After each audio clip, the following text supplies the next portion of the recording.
Madam President, Democratic Leader. are we in a quorum? We I ask are. unanimous consent the quorum be dispensed with. Without objection. Madam President, I cried tears of joy a few minutes ago when I heard the decision of the Supreme Court on DACA. These wonderful DACA kids and their families have a huge burden lifted off their shoulders. They don't have to worry about being deported. They can do their jobs. And I do believe this, someday soon, they will be American citizens. I've met so many of these beautiful children and their families. Now many have been grown up. They came to America as little kids, and all they want to be is Americans. They work hard.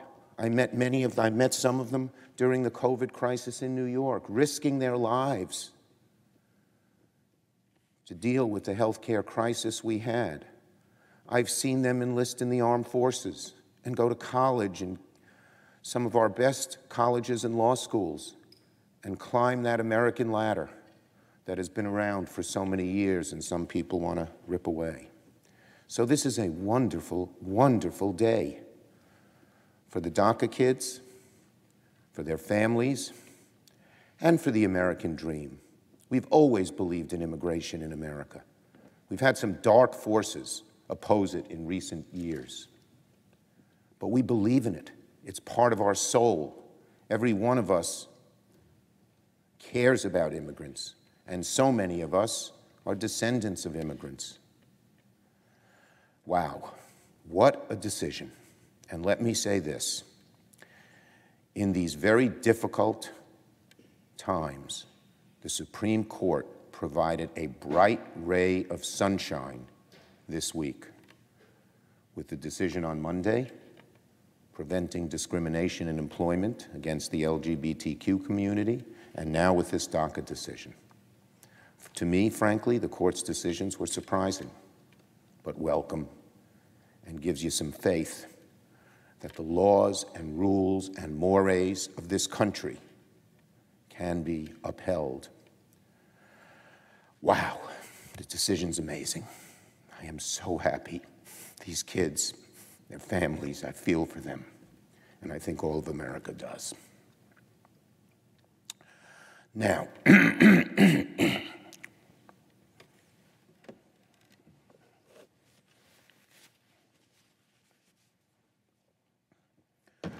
on some other issues. But again, the Supreme Court, who would have thought, would have so many good decisions in 1 week? Who would have thought? Wow. Okay, now let's get to some other very important issues as well. 2 weeks ago, the House and Senate Democrats introduced a bill, the Justice in Policing Act, to bring sweeping change to the nation's police departments. The bill would bring comprehensive and enduring reforms, the most forceful set of changes to policing in decades. The House Judiciary Committee approved the legislation yesterday, and it will pass the full House next week. Here in the Senate, Republicans put forward their own proposal yesterday, led by the senator from South Carolina. We welcome our Republican colleagues to this discussion. It's something they've resisted for so long. But merely writing a bill, any bill, is not good enough at this moment in American history. It's too low a bar. To simply say, we'll write any old bill, and that's good enough, isn't good enough for so many people, many of whom are marching in the streets to get real justice. We don't just need any bill right now. We need a strong bill. We don't need some bipartisan talks. We need to save Black lives and bring long overdue reforms to institutions that have resisted them. And the harsh fact of the matter is, the legislation my Republican friends have put together is far too weak and will be ineffective at rooting out this problem. The Republican bill does nothing to reform the legal standards that shield police from convictions for violating America's constitutional rights. It does nothing on qualified immunity, which shields even police who are guilty of violating civil rights from being sued for civil damages. The Republican bill does nothing to encourage independent investigations of police departments that have patterns and practices that violate the Constitution. The Republican bill does nothing to reform the use of force standard, nothing on racial profiling, nothing on limiting the transfer of military equipment to local police departments. And what the Republican bill does propose does not go far enough. Unlike the Justice in Policing Act, which bans no-knock warrants in federal drug cases, the Republican bill only requires data on no-knock warrants. Breonna Taylor, a first responder in Louisville, Kentucky, was asleep in her bed when she was killed by police who had a no-knock warrant. More data would not have saved Breonna Taylor's life. Unlike the Justice in Policing Act, which bans chokeholds and other tactics that have killed Black Americans, the Republican bill only purports to ban chokeholds by withholding funding from departments that don't voluntarily ban them themselves, and only those chokeholds that restrict airflow, but not those chokeholds that resist blood to flow to the brain. And the ban only applies unless the use of deadly force is required. Who determines when the use of deadly force is required? Usually the police themselves, and courts defer to their judgment. I don't understand. If you want to ban chokeholds and other brutal tactics that have killed Black Americans in police custody, why don't you just ban them? Now, I like my friend from South Carolina, Senator Scott. I know he's trying to do the right thing. But this is not about just doing any bill. This is not about finding the lowest common denominator between the two parties and then moving on. This is about bringing sorely needed change to police departments across the country, about stopping the killing of African Americans at the hands of police, and bringing accountability and transparency to police officers and departments that are guilty of misconduct. Unfortunately, the Republican bill doesn't go nearly far enough on prevention, doesn't go nearly far enough on transparency, and hardly brings even 1 ounce of accountability. And that matters a great deal. We have to get this right. If we pass a bill that's ineffective and the killings continue and the police departments resist change and there's no accountability, the wound in our society will not close, it will widen. This is not about making an effort or dipping our toes into the waters of reform. This is about solving a problem that is taking the lives of Black Americans. Let me say that again, because it's so important for my colleagues across the aisle to hear. This is not just about making an effort or dipping our toes into the water of reform. This is about solving a problem that is taking the lives of Black Americans. If the bill would not have prevented the death of George Floyd or Breonna Taylor or Ahmaud Arbery or Michael Brown or Eric Garner, it won't stop future deaths of Black Americans at the hands of the very people that are meant to protect and serve them. Then it does not represent the change we need now. As drafted, the Republican bill does not rise to the moment. The Democratic bill, the Justice in Policing Act, does. And of course, while Democrats are glad that Leader McConnell felt the pressure and heeded our call to put policing reform on the floor next week, it won't be before the Republican leader asks us to confirm 2 more hard right-wing judges to the federal bench.